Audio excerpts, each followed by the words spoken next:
Kebiasaan sehari-hari ini akan membuat Anda lebih pintar daripada orang-orang di sekitar Anda. Kecerdasan Anda bukanlah sebuah karakteristik tetap yang Anda bawa sejak lahir, melainkan sesuatu yang Anda kembangkan, seperti membangun otot di gym. Semakin sering berlatih, kecerdasan Anda akan semakin kuat. Anggap pikiran Anda seperti alat, asah dengan usaha yang gigih, dan itu akan melayani Anda dengan lebih baik setiap hari. Keindahan terletak pada kebiasaan-kebiasaan kecil yang disengaja, yang terakumulasi seiring waktu, mengubah momen-momen biasa menjadi kesempatan untuk berkembang secara luar biasa. Selama ini, kecerdasan telah dibatasi oleh angka-angka seperti IQ, nilai akademis, atau jabatan pekerjaan. Tetapi kecerdasan sejati jauh lebih dalam, yaitu kemampuan untuk berpikir kritis, mengarahkan emosi, beradaptasi dengan tantangan, dan membuat keputusan bijak dalam kehidupan sehari-hari. Kecerdasan bukan hanya milik jenius atau akademisi, tetapi adalah sesuatu yang bisa diakses oleh siapa saja yang siap bekerja untuk itu. Kecerdasan adalah kemampuan untuk memecahkan masalah, terhubung dengan orang lain, dan berkembang terus-menerus. Yang luar biasa adalah bahwa kecerdasan bukanlah sesuatu yang harus Anda terima begitu saja. Itu adalah sesuatu yang bisa Anda kembangkan. Tujuannya di sini bukan untuk membandingkan diri Anda dengan orang lain atau mengejar definisi kesuksesan seseorang. Ini adalah tentang menjadi versi yang lebih tajam dan lebih mampu dari diri Anda sendiri. Kecerdasan bukan tentang membuktikan bahwa Anda lebih pintar daripada orang lain, tetapi tentang membuktikan kepada diri Anda sendiri bahwa Anda bisa berkembang. Kebiasaan-kebiasaan ini bukanlah metode perubahan cepat atau trik ajaib, melainkan alat untuk perkembangan sepanjang hidup. Latih kebiasaan-kebiasaan sederhana ini langkah demi langkah dan lihat bagaimana pikiran Anda berubah. Sebelum memulai, pastikan untuk subscribe ke saluran ini dan tekan lonceng notifikasi agar tidak ketinggalan video-video menarik berikutnya. Mari mulai. Fokus. Sudah berapa lama Anda benar-benar fokus? Fokus bukanlah yang setengah-setengah, saat satu mata Anda menatap ponsel dan mata lainnya mengarah ke pekerjaan, tetapi fokus yang benar-benar tidak teralihkan. Faktanya, sebagian besar dari kita jarang mengalami ini di dunia yang setiap momennya terganggu oleh notifikasi, email, atau godaan untuk scroll media sosial. Fokus telah menjadi seni yang terlupakan. Tetapi kenyataannya adalah, tanpa fokus, tidak akan ada kedalaman, tidak ada kedalaman dalam pemikiran, tidak ada kedalaman dalam pemahaman, dan tidak ada kedalaman dalam kemajuan. Kebisingan yang terus-menerus dari kehidupan modern mengurangi kemampuan Anda untuk berpikir dengan mendalam, membuat Anda terpecah-pecah dan kewalahan. Bahkan sejak berabad-abad yang lalu, pemikir-pemikir seperti Marcus Aurelius sudah memahami nilai fokus dan pemikiran tanpa gangguan. Sebagai seorang kaisar Romawi dengan begitu banyak tanggung jawab, dia menyempatkan diri untuk merenung dengan dalam dan mencatat pikirannya. Disiplin ini, yang sekarang kita sebut sebagai fokus mendalam, membantunya memimpin dengan kejelasan dan kebijaksanaan. Pelajaran yang bisa diambil sangat sederhana, multitasking bukanlah jawabannya. Satu tugas pada satu waktu, fokus mendalam pada satu hal, adalah cara untuk mengasah kecerdasan Anda dan benar-benar berkembang. Ketika Anda memberikan perhatian penuh pada satu hal, Anda tidak hanya melakukannya dengan lebih baik, tetapi juga melatih otak Anda untuk bekerja pada tingkat yang lebih tinggi. Lalu bagaimana cara mengembangkan kebiasaan ini di dunia yang dirancang untuk menarik perhatian Anda ke berbagai arah? Mulailah dengan hal-hal kecil. Luangkan hanya 30 menit setiap hari untuk bekerja mendalam pada satu tugas saja. Dalam waktu tersebut, hilangkan semua gangguan, matikan notifikasi, tutup tab yang tidak perlu, dan beritahu orang di sekitar Anda bahwa Anda tidak sedang tersedia. Teknik seperti Pomodoro bisa membantu Anda menjaga disiplin, bekerja dalam sesi fokus selama 25 menit, kemudian istirahat 5 menit. Seiring waktu, Anda akan merasakan kemampuan fokus Anda semakin kuat. Alat yang kuat lainnya adalah meditasi mindfulness, atau cukup luangkan beberapa menit untuk mengamati napas Anda. Ini bisa membantu melatih pikiran Anda untuk tetap berada di saat ini. Ketika Anda merasa pikiran Anda mulai mengembara saat bekerja, dengan lembut bawa kembali fokus Anda ke tugas yang ada, seperti saat Anda bermeditasi. Fokus mendalam adalah sebuah keterampilan dan seperti keterampilan lainnya, itu menjadi lebih baik dengan latihan. Setiap kali Anda menahan diri dari godaan untuk memeriksa ponsel atau beralih ke pekerjaan lain, Anda sedang memperkuat kebiasaan yang akan membuat Anda lebih pintar, lebih mampu, dan pada akhirnya mengendalikan pikiran Anda sendiri. Selalu ingat bahwa kemampuan fokus mendalam Anda adalah kekuatan super Anda. Itu tidak hanya berhubungan dengan produktivitas, tetapi juga dengan mendapatkan kembali kemampuan untuk berpikir, berkreasi, dan berkembang. Seperti yang dikatakan Marcus Aurelius, Anda memiliki kekuatan untuk mengendalikan pikiran Anda, bukan peristiwa luar. Ingatlah hal ini dan Anda akan menemukan kekuatan itu. Kembangkan fokus mendalam, dan kekuatan itu akan membawa Anda menuju kehidupan yang lebih tajam dan lebih pintar. Bacalah secara luas dan terus-menerus. Membaca buku bukan hanya tentang mengumpulkan informasi, tetapi tentang membentuk cara Anda melihat dan mengarahkan dunia. Buku yang baik tidak hanya terletak di rak, tetapi hidup di dalam pikiran Anda, mempengaruhi cara Anda berpikir, apa yang Anda hargai, dan bagaimana Anda berhubungan dengan orang lain. Ini mudah dibuktikan karena orang-orang paling cerdas dalam sejarah, mulai dari filsuf hingga penemu, memiliki kesamaan, mereka membaca buku. Marcus Aurelius, misalnya, tidak menulis Meditations tanpa terlebih dahulu merenungkan karya orang lain. Dia membangun kecerdasannya dengan berdiri di atas bahu pemikir-pemikir besar sebelumnya. Kekuatan membaca tidak terbatas pada satu jenis buku. Novel membawa Anda ke dalam pikiran karakter yang sama sekali berbeda dari Anda, membangun kemampuan empati dan membantu Anda memahami perasaan yang mungkin belum pernah Anda alami. Non-fiksi memperluas pengetahuan Anda tentang dunia, mulai dari sejarah, sains, ekologi hingga bisnis, memberi Anda alat untuk menyelesaikan masalah praktis. Dan kemudian ada filsafat, dasar dari kecerdasan. Membaca karya-karya filsuf Stoik seperti Epictetus atau Seneca mengajarkan Anda pelajaran abadi tentang ketabahan, perspektif yang beragam, dan hidup dengan tujuan. Setiap jenis buku yang Anda jelajahi menambah lapisan pengetahuan pada pemikiran Anda, membuat Anda lebih fleksibel, lebih dalam, dan pada akhirnya lebih pintar. Namun, jujur saja, membaca buku bisa terasa membebani ketika Anda harus menyeimbangkan kehidupan yang sibuk. Kuncinya bukanlah membaca semuanya sekaligus, melainkan menjadikan membaca buku sebagai bagian rutin dari kebiasaan Anda. Anda bisa mulai dengan langkah kecil, berkomitmen untuk membaca hanya 10 halaman setiap hari. 10 halaman per hari mungkin tidak terasa banyak, tetapi dalam setahun, itu akan menjadi lebih dari 3.600 halaman, cukup untuk menyelesaikan 10 hingga 15 buku. Efek kumulatif dari membaca setiap hari sangat luar biasa, dan yang lebih penting, itu sepenuhnya dapat dikelola. Jika buku cetak tidak selalu tersedia, beralihlah ke alat modern. Buku audio adalah terobosan, memungkinkan Anda mendengarkan saat bepergian, berolahraga, atau melakukan pekerjaan rumah. Platform seperti Audible, Libby, atau bahkan YouTube menawarkan ribuan buku audio hanya dengan satu sentuhan. Jika Anda kekurangan waktu, aplikasi ringkasan buku seperti Blinkist atau Shortform dapat membantu Anda menyaring ide utama dalam 15 menit, memberikan inti dari wawasan dalam buku. Cara lain untuk menjadikan membaca buku lebih bervariasi adalah keluar dari zona nyaman Anda. Jika Anda biasanya membaca buku self-help, coba baca novel klasik. Jika Anda penggemar fiksi, tantang diri Anda dengan biografi atau buku tentang sains. Keanekaragaman dalam membaca memperluas alat berpikir Anda, membawa perspektif dan ide yang tidak akan Anda temui jika hanya membaca genre yang familiar. Saat Anda membangun kebiasaan ini, jangan hanya membaca untuk membaca. Bacalah untuk menerapkan, tandai paragraf, buat catatan, dan renungkan bagaimana apa yang Anda baca dapat membentuk keputusan dan pemahaman Anda tentang hidup. Ketika Marcus Aurelius membaca buku, ia tidak hanya menerima pengetahuan secara pasif, tetapi juga berinteraksi dengan itu, mengajukan pertanyaan, dan menggunakannya untuk berkembang. Ikuti teladannya. Membaca buku bukan hanya hobi, tetapi sebuah tindakan untuk memperbaiki diri. Setiap buku yang Anda baca adalah percakapan dengan pikiran besar, sebuah jendela ke dunia lain, atau cermin yang memantulkan diri Anda. Itulah cara Anda mendapatkan empati, kebijaksanaan, dan kepercayaan diri untuk menavigasi kerumitan hidup.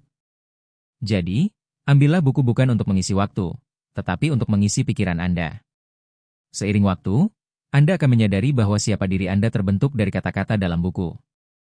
Anda telah memilih untuk memberikan diri Anda waktu untuk merenung. Refleksi harian mengubah pengalaman menjadi kebijaksanaan. Tanpa itu, pelajaran hidup akan lewat begitu saja tanpa disadari dan dihargai. Pikirkan betapa mudahnya hari-hari berlalu, minggu menjadi bulan, bulan menjadi tahun tanpa meluangkan waktu untuk berhenti dan melihat ke dalam. Anda akan berisiko hidup seperti mesin otomatis, bereaksi, terburu-buru, dan mengulang pola perilaku yang sama. Aksi refleksi memberi Anda kejelasan untuk menyadari apa yang berhasil, apa yang tidak, dan apa yang benar-benar penting. Ini adalah kebiasaan yang tidak hanya mempertajam pikiran Anda, tetapi juga menyelaraskan tindakan Anda dengan tujuan dan nilai-nilai Anda. Para filsuf Stoik memahami kekuatan transformatif dari refleksi. Seneca, salah satu filsuf Stoik besar, mengakhiri setiap hari dengan ritual sederhana namun mendalam. Ia bertanya pada dirinya sendiri, Apa yang saya lakukan dengan baik hari ini? Apa yang bisa saya lakukan lebih baik? Apa yang saya pelajari? Kebiasaan ini bukan hanya kritik diri, tetapi juga perkembangan melalui refleksi. Seneca mengubah tantangan sehari-hari menjadi pelajaran yang membentuk karakter dan keputusannya. Kebijaksanaan beliau bukanlah kebetulan, tetapi hasil dari terus-menerus menggali pengalaman untuk menemukan pelajaran. Refleksi dapat mengambil banyak bentuk dan tidak harus rumit. Menulis jurnal adalah salah satu alat paling kuat untuk merenung. Menulis pemikiran Anda di akhir hari akan memaksa Anda untuk melambat dan memproses apa yang telah Anda alami. Ini bisa sesederhana menjawab 3 pertanyaan. Apa yang saya pelajari hari ini? Apa yang menguji saya? Apa yang saya syukuri? Pertanyaan kecil ini membuka pintu menuju kesadaran diri dan perkembangan yang lebih besar.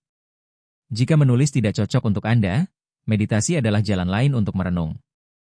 Luangkan hanya 10 menit dalam keheningan untuk mengamati pikiran dan perasaan Anda, dapat membantu Anda mendapatkan wawasan yang lebih jelas tentang hari Anda. Meditasi bukanlah tentang mengosongkan pikiran, tetapi tentang menyadari apa yang terjadi di dalamnya.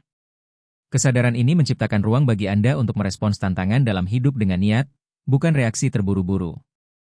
Mulailah kecil. Di akhir setiap hari, luangkan 5 menit untuk merenung.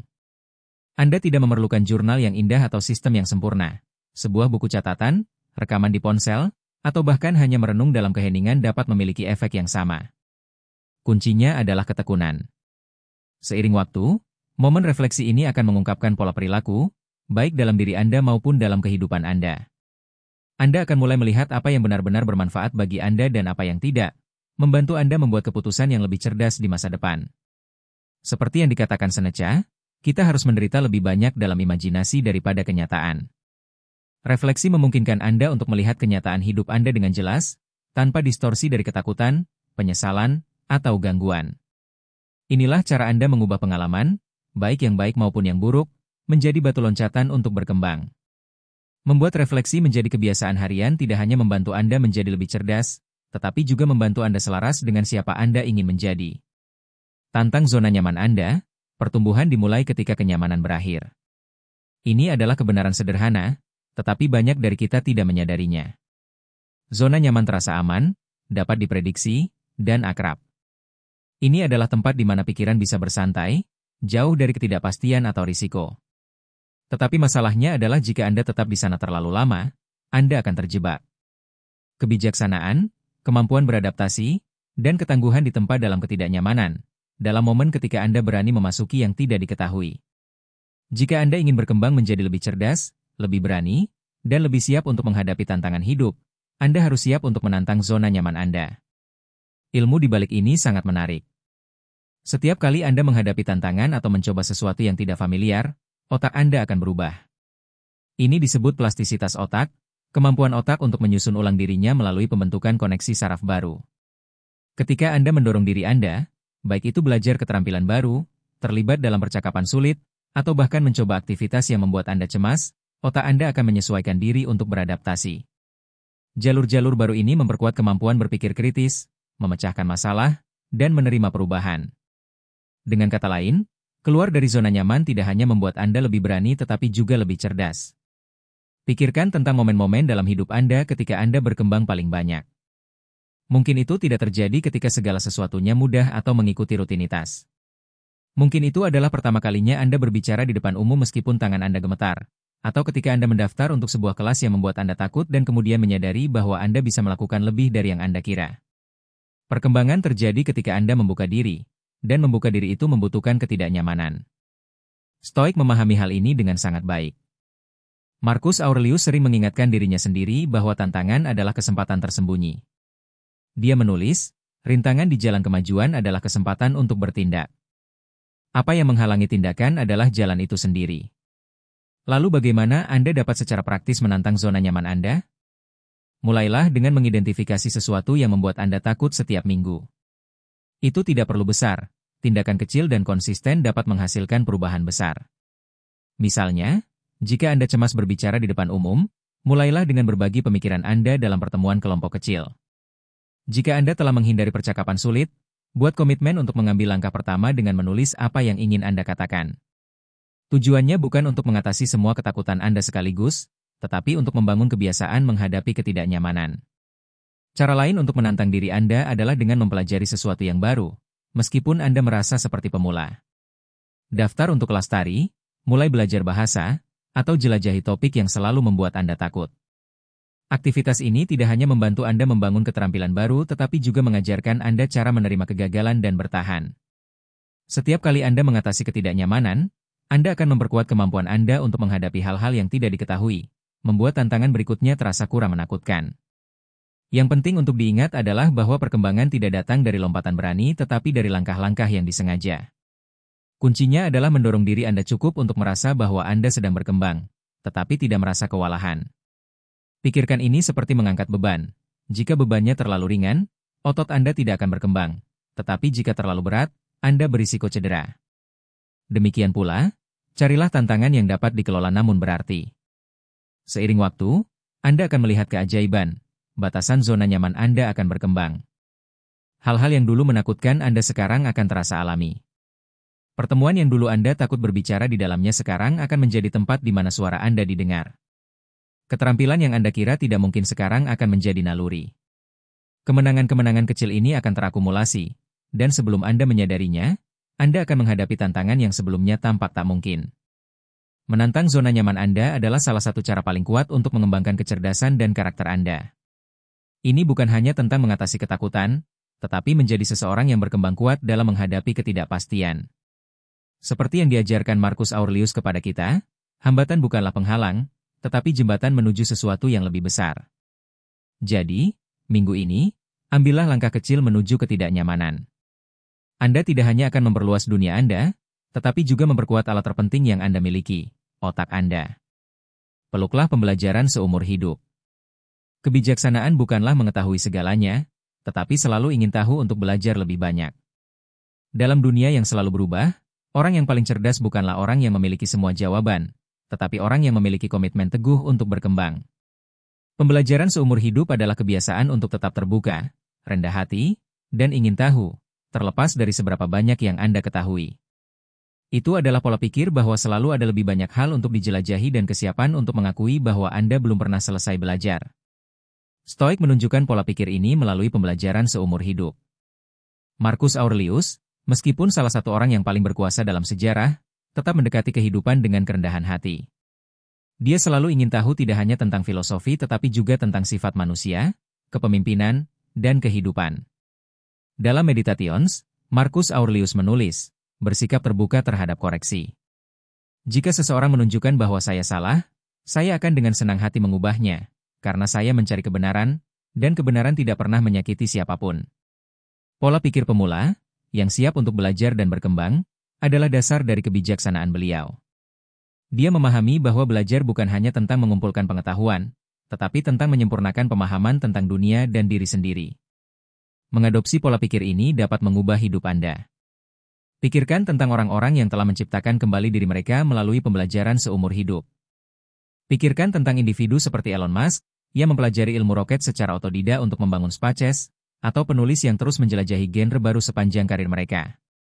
Kemampuan untuk terus belajar memungkinkan Anda untuk beradaptasi, berkembang, dan makmur tidak peduli apa yang kehidupan lemparkan kepada Anda. Ketika Anda berkomitmen untuk belajar, Anda membuka pintu kesempatan yang belum pernah Anda bayangkan, dan Anda melatih otak Anda untuk tetap tajam dan mudah beradaptasi. Lalu, bagaimana Anda bisa mempraktikkan pembelajaran seumur hidup secara praktis dan mudah diakses? Mulailah dengan memelihara rasa ingin tahu. Perhatikan hal-hal yang menarik perhatian Anda. Apakah itu sejarah, teknologi, seni, atau psikologi, dan selami untuk mempelajarinya. Dunia modern telah membuat pembelajaran lebih mudah dari sebelumnya. Platform seperti YouTube, Coursera, dan Han Academy menyediakan kursus berkualitas tinggi secara gratis atau dengan biaya yang terjangkau tentang hampir semua topik. Jika Anda suka belajar secara interaktif, daftar untuk kelas online atau ikut seminar lokal.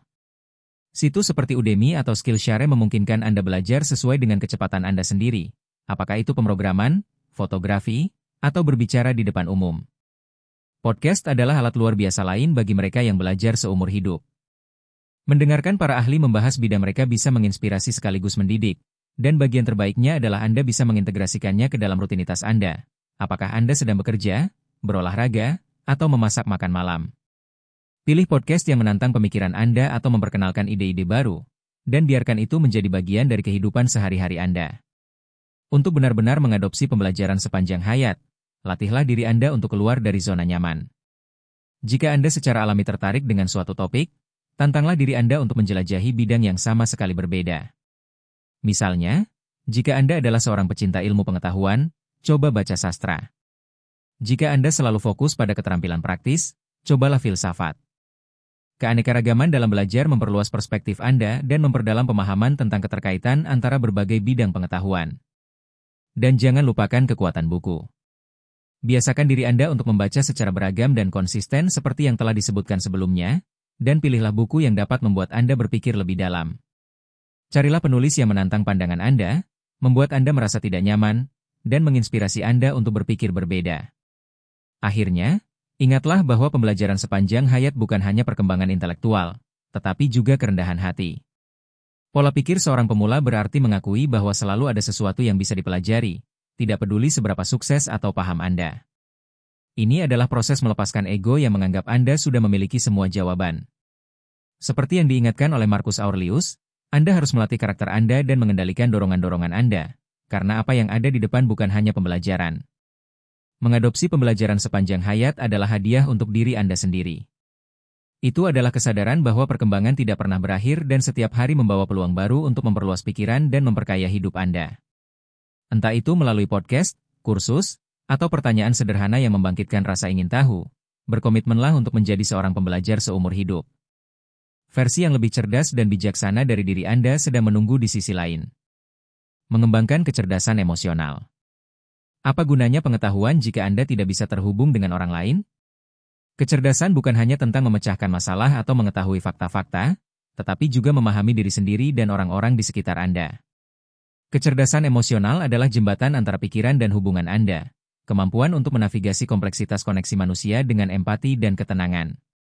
Ini adalah jenis kecerdasan yang membantu Anda memimpin, berkolaborasi, dan membangun hubungan yang bermakna, baik di tempat kerja, keluarga, atau dalam interaksi sehari-hari. Kecerdasan emosional, EQ, terdiri dari 3 elemen utama, kesadaran diri, empati, dan komunikasi. Kesadaran diri adalah kemampuan untuk mengenali perasaan Anda, memahami apa yang memicu mereka, dan melihat bagaimana perasaan tersebut memengaruhi perilaku Anda. Empati, di sisi lain, adalah kemampuan untuk memahami perasaan orang lain, menempatkan diri Anda pada posisi mereka tanpa menghakimi. Penilaian dan komunikasi menghubungkan semuanya, memungkinkan Anda untuk mengekspresikan pikiran dan perasaan Anda dengan cara yang efektif, sambil membangun kepercayaan dan koneksi. Prinsip-prinsip ini sangat selaras dengan filosofi Stoik. Orang-orang Stoik menekankan pemahaman terhadap orang lain tanpa menghakimi, melihat setiap individu sebagai sesama yang menghadapi tantangan mereka sendiri. Marcus Aurelius, misalnya, sering mengingatkan dirinya sendiri bahwa orang bertindak berdasarkan pemahaman dan keterbatasan mereka sendiri. Dia menulis, "Ketika saya bangun di pagi hari, katakan pada diri saya bahwa orang-orang yang saya temui hari ini akan menjadi orang yang mengganggu, tidak tahu berterima kasih, sombong, jahat, iri hati, dan agresif. Mereka seperti itu karena mereka tidak bisa membedakan yang baik dari yang buruk." Ini bukanlah keraguan, melainkan empati. Dia berusaha untuk memahami orang lain daripada bereaksi terhadap mereka, sebuah kebiasaan yang merupakan inti dari kecerdasan emosional. Mengembangkan kecerdasan emosional dimulai dengan kesadaran diri. Mulailah dengan mengenali perasaan Anda sepanjang hari. Ketika Anda mengakui perasaan Anda, baik itu kemarahan, kebahagiaan, atau kecemasan, Anda telah melakukan langkah pertama untuk mengelola perasaan tersebut, bukan membiarkan perasaan tersebut mengendalikan Anda. Empati adalah lapisan berikutnya. Latihlah mendengarkan secara aktif dalam percakapan. Ini berarti memberi perhatian penuh kepada seseorang, tidak hanya mendengarkan kata-kata mereka tetapi juga memahami perasaan di balik kata-kata tersebut. Tahan dorongan untuk menyela atau memberikan nasihat langsung. Sebaliknya, renungkan apa yang mereka katakan dan ajukan pertanyaan dengan penuh pemikiran.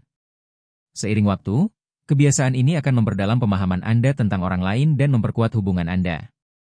Salah satu elemen penting dari EQ adalah belajar untuk berhenti sejenak sebelum merespons, terutama dalam situasi yang sangat emosional.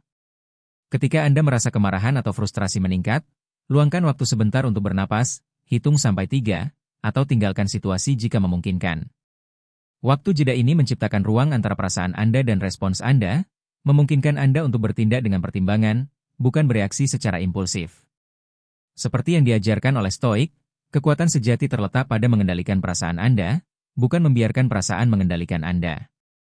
Jika Anda ingin mengembangkan EQ lebih lanjut, anggaplah menulis jurnal sebagai alat refleksi. Di akhir hari, tulislah tentang momen-momen ketika Anda merasakan perasaan yang kuat, apa yang memicunya, bagaimana Anda merespons, dan apa yang bisa Anda lakukan berbeda. Kebiasaan ini membantu Anda mengenali pola dalam perilaku Anda dan mempersiapkan Anda untuk menghadapi situasi di masa depan dengan lebih jelas secara emosional. Mengembangkan kecerdasan emosional bukan hanya tentang memperbaiki hubungan Anda, tetapi juga tentang memperbaiki diri Anda sendiri. Ini adalah kemampuan untuk terhubung secara mendalam dengan orang lain, memahami kesulitan mereka tanpa menghakimi, dan berkomunikasi dengan cara yang membangun kepercayaan dan rasa hormat. Ini adalah kebijaksanaan untuk melihat emosi bukan sebagai hambatan tetapi sebagai alat untuk perkembangan, baik bagi diri Anda sendiri maupun orang-orang di sekitar Anda. Pada akhirnya, kecerdasan tanpa kecerdasan emosional adalah tidak lengkap. Dengan mengembangkan kesadaran diri, empati, dan komunikasi, Anda tidak hanya memperkuat pikiran tetapi juga hati Anda. Seperti yang diajarkan Marcus Aurelius, memahami orang lain dimulai dengan memahami diri sendiri. Dan itu adalah keterampilan yang dapat mengubah setiap aspek dalam hidup Anda. Mengutamakan kesehatan fisik.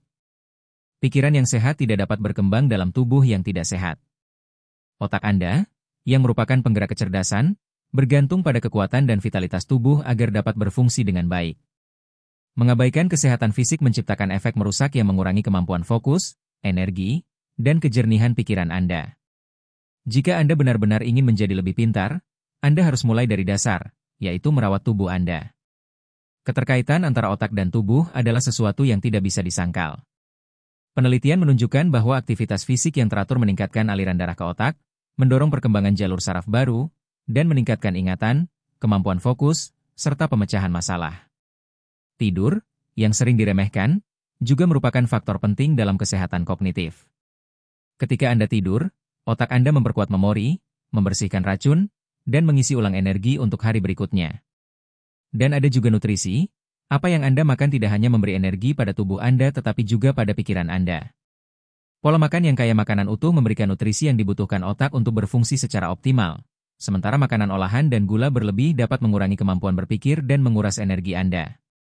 Jadi, bagaimana Anda bisa mulai mengutamakan kesehatan fisik dengan cara yang terasa mudah dan berkelanjutan? Jawaban pertama adalah memperhatikan apa yang Anda makan.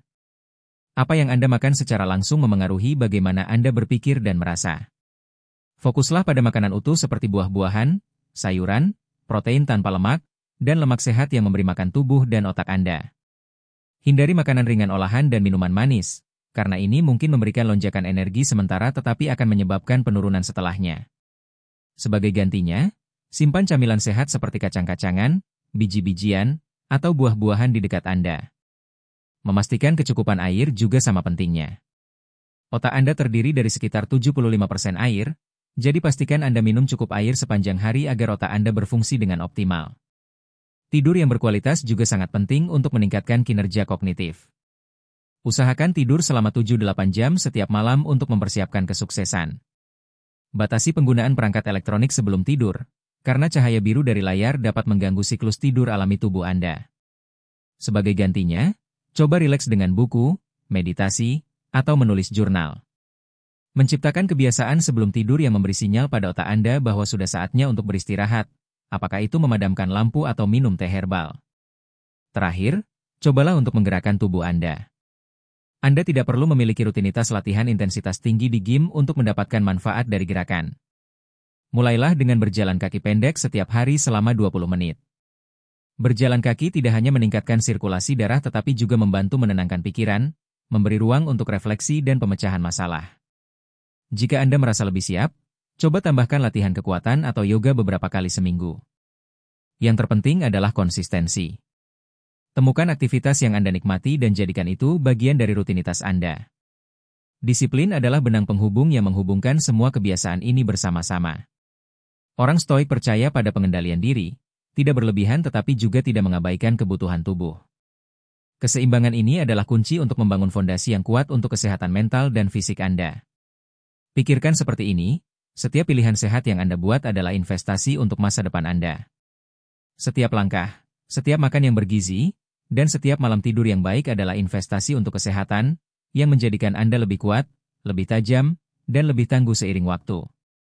Ketika Anda mengutamakan kesehatan fisik, Anda tidak hanya merawat tubuh Anda tetapi juga memberikan alat yang dibutuhkan pikiran Anda untuk berkembang. Seperti yang telah diingatkan oleh para Stoik, kebijaksanaan dan disiplin selalu berjalan bersama. Dengan memperkuat tubuh, Anda sedang memperkuat pikiran dan kemampuan Anda untuk menghadapi tantangan hidup dengan lebih jelas dan penuh tujuan. Pilihlah hari ini untuk merawat tubuh Anda sebagai kapal yang menampung kecerdasan Anda. Ini adalah keputusan yang akan meningkatkan setiap aspek dalam hidup Anda. Kecerdasan bukanlah sesuatu yang Anda lahirkan, melainkan sesuatu yang Anda bangun secara bertahap melalui tindakan dan kebiasaan Anda. 7 kebiasaan ini adalah cetak biru yang tidak hanya membantu Anda menjadi lebih pintar, tetapi juga hidup dengan tujuan dan kepuasan yang lebih besar. Namun ingat, perjalanan ini bukan tentang kesempurnaan, tetapi tentang kemajuan. Setiap langkah kecil yang Anda ambil menuju kebiasaan-kebiasaan ini akan beresonansi seiring waktu, membentuk kecerdasan yang tajam, hati yang bijaksana, dan diri yang lebih tangguh.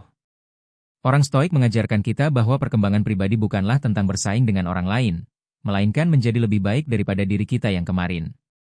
Itulah pola pikir yang perlu Anda bawa. Jika Anda siap untuk menjelajahi lebih dalam tentang ide-ide ini, kami mengundang Anda untuk berlangganan saluran YouTube kami. Di sini, kami menjelajahi pengetahuan praktis, prinsip Stoik, dan langkah-langkah yang dapat diambil untuk membantu Anda berkembang menjadi versi terbaik dari diri Anda sendiri. Tonton, renungkan, dan bergabunglah dengan komunitas pembelajar yang berkomitmen pada pengembangan seumur hidup. Versi yang lebih cerdas dan lebih kuat dari diri Anda menunggu. Mulailah membangunnya hari ini. Jangan hanya menerima pengetahuan, terapkanlah dalam kenyataan. Dan jika Anda siap untuk menjelajahi ide-ide ini lebih dalam, kita akan bertemu lagi di video berikutnya.